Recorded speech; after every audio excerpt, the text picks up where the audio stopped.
Hey guys, Jim here. Welcome in once again. Today we're going to do something a little bit different. We're going to do a big, giant fixed blade, something that I very rarely ever get the chance to do on my channel. And I'm very excited about this one because it comes all the way from Poland. A gentleman named Dominik Sulej, or Sulej. I'm not entirely certain how to pronounce it. It's S-U-L-E-J. You can follow him on Instagram. I will put down in the comments, or excuse me, in the description below, his Instagram name so you can go follow him there. And I got this from PolishCustomKnives.com. They're phenomenal to deal with, ship unrealistically quickly, and have very good prices. And as the name would dictate, they specialize in Polish-made custom knives. Oh God, I cannot get over how incredible this knife looks and how incredible it feels in the hand. But let's get into some specifics before I start talking about the things that I like about this particular knife. First off, it is 14 inches in overall length, which is really, really large for most people to consider it to be an EDC knife. This would be a great size for like a camp knife or something along those lines. If you're a bit outdoorsy, it's certainly going to fit that bill at that size. It's a nearly 8.5-inch blade. When you take out the sharpening notch that he added in there, you can really call it an 8-inch usable blade. Now the steel is A8 modified carbon high alloy steel. It's really, really made for toughness, not so much for edge retention. So again, using this out in the field and you know, chopping branches and stuff like that. This is about a 58-59 Rockwell hardness. That's really what it's intended to do, not to sit there and slice open cardboard boxes all day. You'll be refinishing that edge or touching it up probably fairly often for basic cutting tasks like that. But you're cutting rope, you're cutting twine, you're chopping into wood and that type of thing. This blade steel is really, really good for that. Just keep in mind with a high carbon steel blade like this, you will have to maintain it to keep it from rusting or corroding. I've already got EDCI on mine, so I don't really have to worry about it. And speaking of which, I actually screwed up. I meant to put EDCI on the guard before I started handling the knife, but I didn't. I got far too excited, so it started to patina a little bit. Now I have it on there and the patina has stopped, but I'm going to go back and buff that guard so it goes back to being all nice, high polish, one color. I just didn't want to do that before doing the video because I wanted you to see his original work. God knows I could be having an off day, hit that thing on the buffer, create a hot spot, burn it a little bit, screw something up. You know, I don't want to do that because I want to show a true representation of this man's incredible, incredible work. The handle is a frame handle design with G10 on the exterior. And then we have beautiful micarta liners. It's very low key. I know in this lighting you'll be able to see it, but if you're just standing in a room holding this knife, you may not see that micarta contrast, but it is absolutely gorgeous the way that he's done this. And of course he's using brass pins, which are perfectly flush, perfectly finished. You have the brass thong tube back here so that you can add a lanyard. And the guard, as I was talking about before, is actually made of bronze. And a beautiful finishing job on it. Like I said, when it got here, it was perfect. It was one tone. The purplish colors you see coming through right now are from my handling of this particular knife. The sculpting that he did in this handle is fantastic. Beautiful work in the shaping and sculpting of this handle. Every bit of this just feels amazing. Everything's perfectly smooth. There's no high or low spots. He did a great job in the way that he carved this to where it looks nice, but it also is very, very functional. And he got a great finish out of this material as well. So I think overall, this is probably one of the most impressive large size fixed blade knives I've had a chance to handle. Now, one of the things I love about it the most is right here at the tip. Let me show you first off so I can get this out of the way. This is the sheath that it comes in standard, hanging down the leg off the belt loop, and the closure is here. All right, I want to get that out of the way because it'll mess with the focus. The thing that I enjoy the most about this is the blade profile. Kind of camp knife, kind of bowie, a little bit, maybe it's a camp style bowie, how about that? But I love this drop off right here. For those of you that are really into knives or have been for any length of time, will recognize that as really a look that you would have seen in a lot of Jack Crane's work. I want you to think of the original Predator movie. Think of Billy, the big Native American. That big machete that he had was styled just like this. Really slick, really cool. And this takes me back to my childhood. I had a fascination with knives from a very early age, and I wanted Billy's machete more than I could possibly tell you. And all my life I've wanted that knife, except this, tremendously smaller, much easier to wield, much easier to carry out in the field. I mean, if you want a machete, you're going to want a bigger knife, but this really gives that look of a Jack Crane survival knife, beautifully brought into the modern era, just expertly crafted all the way around. But Dominik is actually a big fan of Blade Runner. He's a huge fan of the sci-fi movie Blade Runner. If you haven't seen it, I don't know what rock you've been living under, but you definitely want to make a chance to see that if you like sci-fi at all. And he tried to envision what knife he thought Deckard might actually carry, and this was his answer for that, and that's why he has called this the Deckard 1. It is really heavy. It is thick blade stock. I like the fact that he's gotten a nice two-tone out of this with the black oxide finishing against this flawless, and I mean absolutely flawless, hand-rubbed satin blade. I can only imagine the hours that it took him to hand rub this blade. And it is every line, everything is perfect. There is no scratch that's deeper than another scratch. Everything is perfectly uniform, beautifully done. He has done a small bevel at the top edge of the spine, and then that drops down here to another bevel, making sort of a clip point, top clip I should say, going down right to the tip. It is unbelievably sharp. It is scary sharp. He did a fantastic job not only crafting the knife, but putting a good, sharp, usable, very thin edge on this knife. He's ground it very thin. It comes down, and it's almost a zero edge. There is barely a secondary bevel there. There it is. Now you can see the light should be picking it up pretty well there. Just beautifully done. This is one of those knives that you have to find a reason to carry it. And for me, I'm going to be carrying it every now and then. I wish I could carry it every single day. Like if he made a version of this in a 4-inch blade, which Dominik, if you're watching this, if you make a version of this in a 4-inch blade, I am all up in that. That would be a really great EDC knife. Obviously, you'd have to, kind of shrink this down a little bit, make it a little bit more friendly for concealing, but how amazing would that be? But I'm going to make excuses so that I can carry this. I mean, I live in Texas, so it's not uncommon to see somebody with a big old Bowie knife hanging down their leg.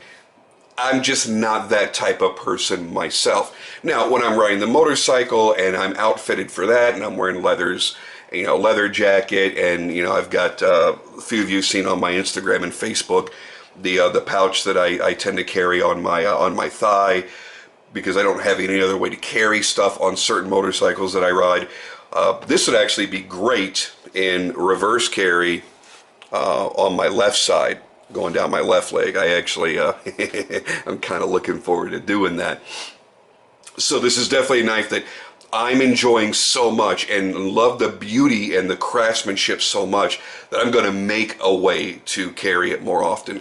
Now, Dominik himself was a literature teacher for 15 years at a university in Poland, and he decided to take this huge leap of faith, having this love of knives and the fine craftsmanship that goes into it.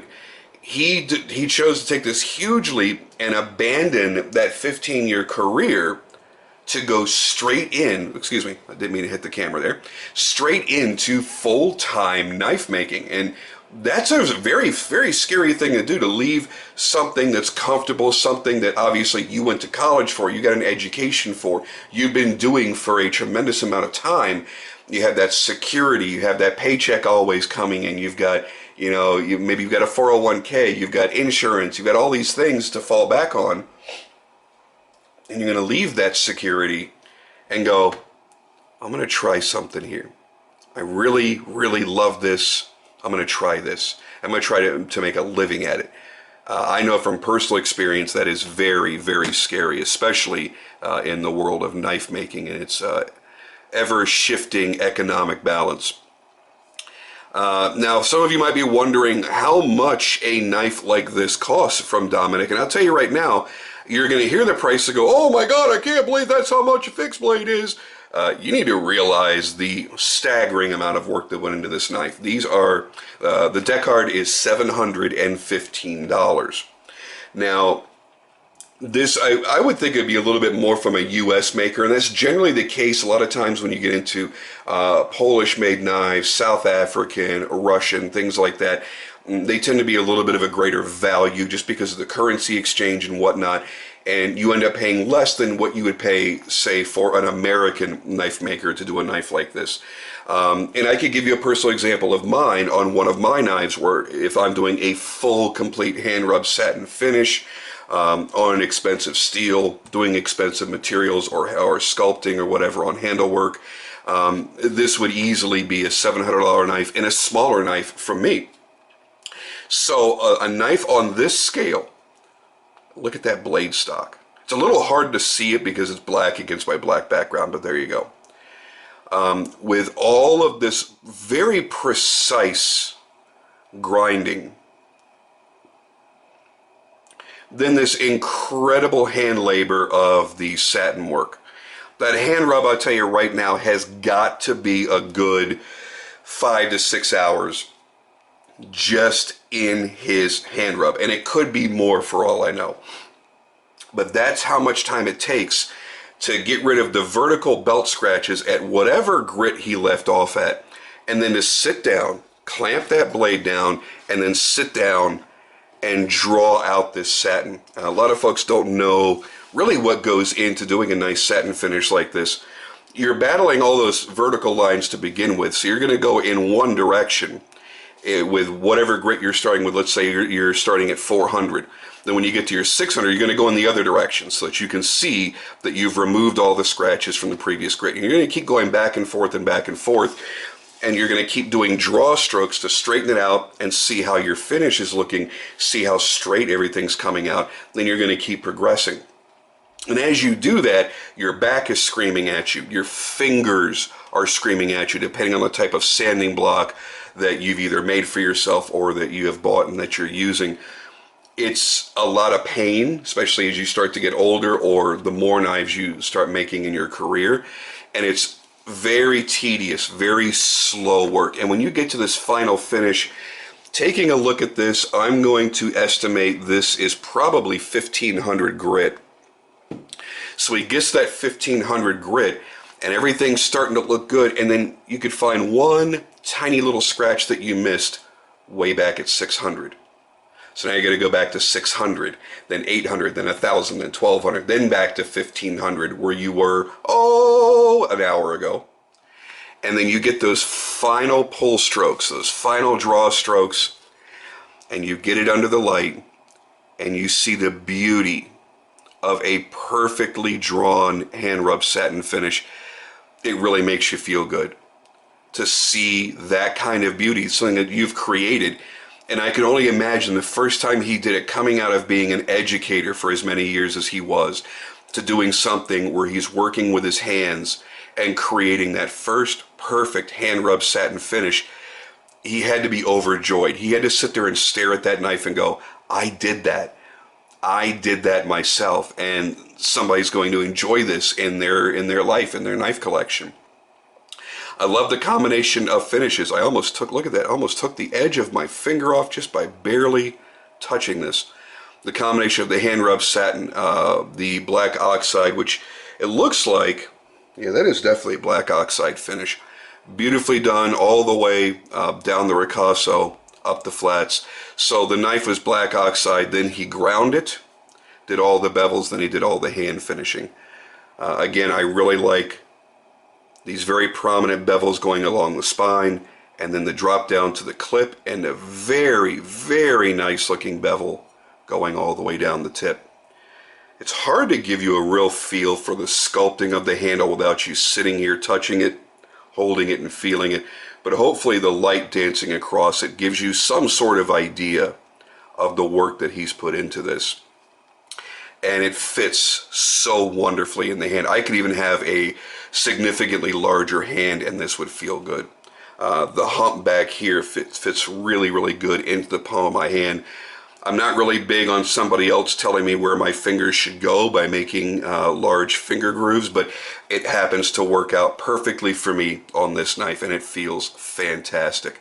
So if you're looking for a high grade, yet still usable, beautiful, large fixed blade, give Dominik a look. And when I say usable, I mean there's a lot of big, beautiful, you know, blued mosaic Damascus with engraved guards and pommels and this and that, and you look at it and go, I'm never going to use that. It's just too pretty.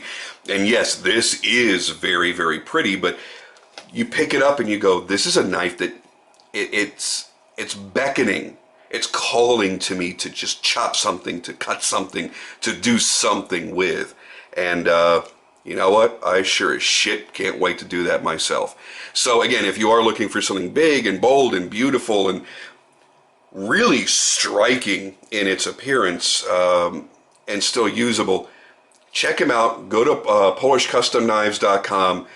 Look under Dominik Sulej, or Sulej, again, I may be mispronouncing that, S-U-L-E-J, and take a look at what's available. He does do smaller knives, by the way. He doesn't do just utilitarian style knives or Bowie knives or fantasy knives or anything like that. He does a nice selection of different styles of knives, smaller, larger, everything in between.